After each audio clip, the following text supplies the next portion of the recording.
morning. Today is October 13th, and this is The View with Catherine Chang. Today's topics are spy fakes as former DPP chairman Zhou Tai's assistant and the murderer Chen Dongjia to return to Taiwan for trial.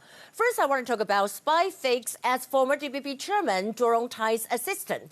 China's state-owned media CCTV reports the so-called Taiwanese spies for 3 consecutive days. In a second episode yesterday, it pointed out that Taiwanese spy郑宇欽was the assistant of the former DPP chairman Zhou Tai. But actually, it is not true. Zhou Tai said he has never seen this person before. Is the whole thing fake? I think this is the so-called Chinese hostages diplomacy, using the strategy of arresting Taiwanese people to intimidate the DPP government. Here are some points. A, according to the CCTV broadcast, Zheng Yuqing faced the camera and confessed that he hopes that he can enter the National Security Council at the presidential office and work as a consultant. But there are some major mistakes. First, as I mentioned before, the former DPP chairman Zhou Tai said he never met Zheng Yuqing before. He was not his assistant at all. Second, Zheng Yuqing said that he met the representative of the Taipei Economic and Cultural Office in the Czech Republic, Li Yunpeng. However, there's no such a person as Li Yunpeng. B, I think China just arbitrarily arrested the Taiwanese people and asked them to confess to the crimes of being a spy. Don't you think it's a little bit like the terrorists Al-Qaeda? You know, both of them, they were just like forced to confess. Al-Qaeda, they kidnap Westerners and force them to confess. I kind of feel sorry for China that, what they did just turned out to be like Al-Qaeda. The terrorists did. C, are there Taiwanese spies? Premier Su Tsai officially stated today Taiwan has not sent spies against China for a long time, and it is China that has been doing the espionage activities. D, coincidentally, KMT Vice Chairman Hong Xiuzhu attended the CCP's Cross-Strait Youth Development Forum in China today, and she said, upholding that the two sides of the strait belong to one China and seek future reunification together. But, does this represent the policy of the KMT? Well, you can see that this is we can see that this is Hong Xiuzhu, the vice chairman of KMT. She met the director of Taiwan Affairs Office, Liu Jieyi. But will she meet the chairman of the Chinese People's Political Consultative Conference, 中共政协主席汪洋? We will see.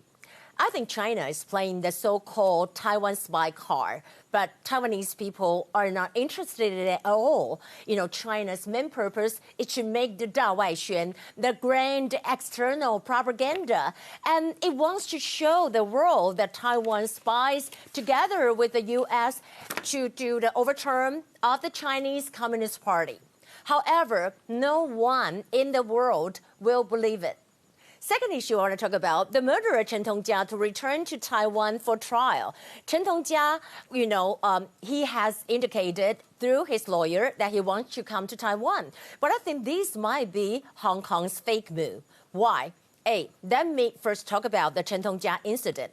In 2018, he killed his girlfriend in Taiwan and then fled back to Hong Kong. The Hong Kong authorities proposed the extradition law. That's what we call 引渡条例. That means Hong Kong prisoners can be transferred to Taiwan, Macau, or China.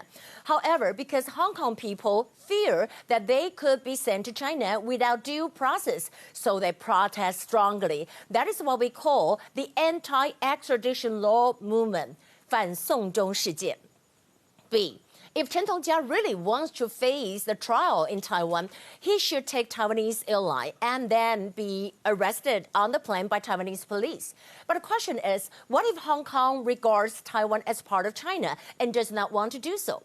Then, I think the surrender of Chen Dongjia was just a fake move. Here are the top stories. Today, we have one confirmed case. It is an imported case. A male in his 50s returned from China.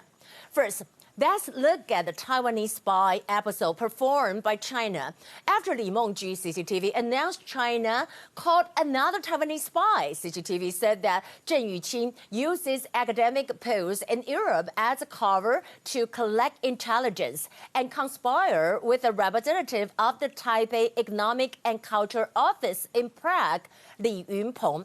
China detained Zheng Yuqing in April 2019 on suspicion of spying. However, MOFA fought back and said there are many factual errors in China's announcement. MOFA Director General of the European Affairs, Zhang, said that the press conference today that Zheng Yuqing is not a professor at the Charles University and there is no such a person as Li Yunpeng that works in MOFA.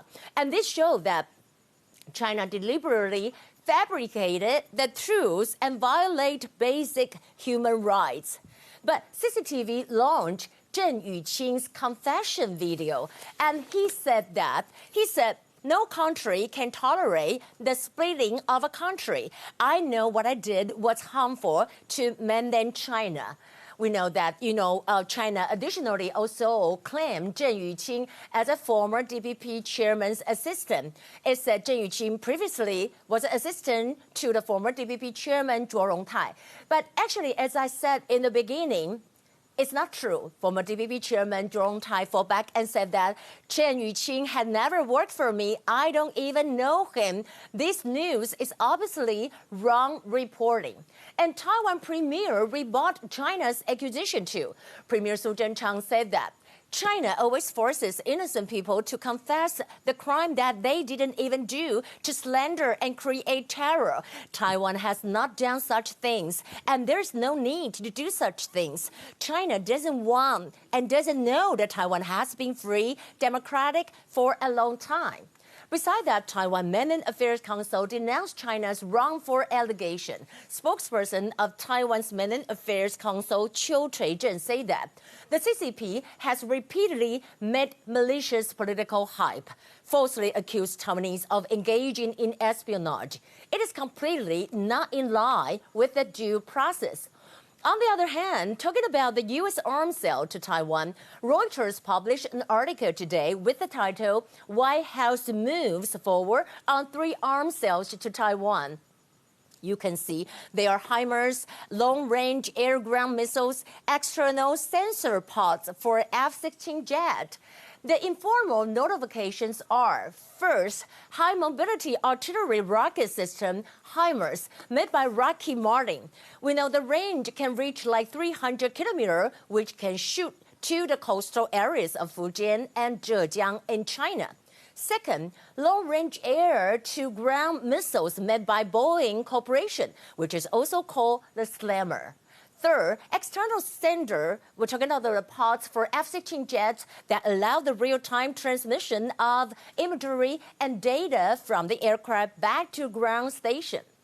On the other hand, I want to talk about that the 24th Foreign 2000 conference was held yesterday. President Tsai criticized China at the forum that certain regimes use technology to monitor the movements of their people, limiting the freedom of information and expression. The situation in Hong Kong serves as an unfortunate example. So that would be the view for today. How is your day? I hope everything is fine. So what about what the CCP call the so-called Taiwanese spy? Well, they were released tonight, so we will see what will happen tomorrow. So we'll tune in. I'll see you tomorrow. Bye.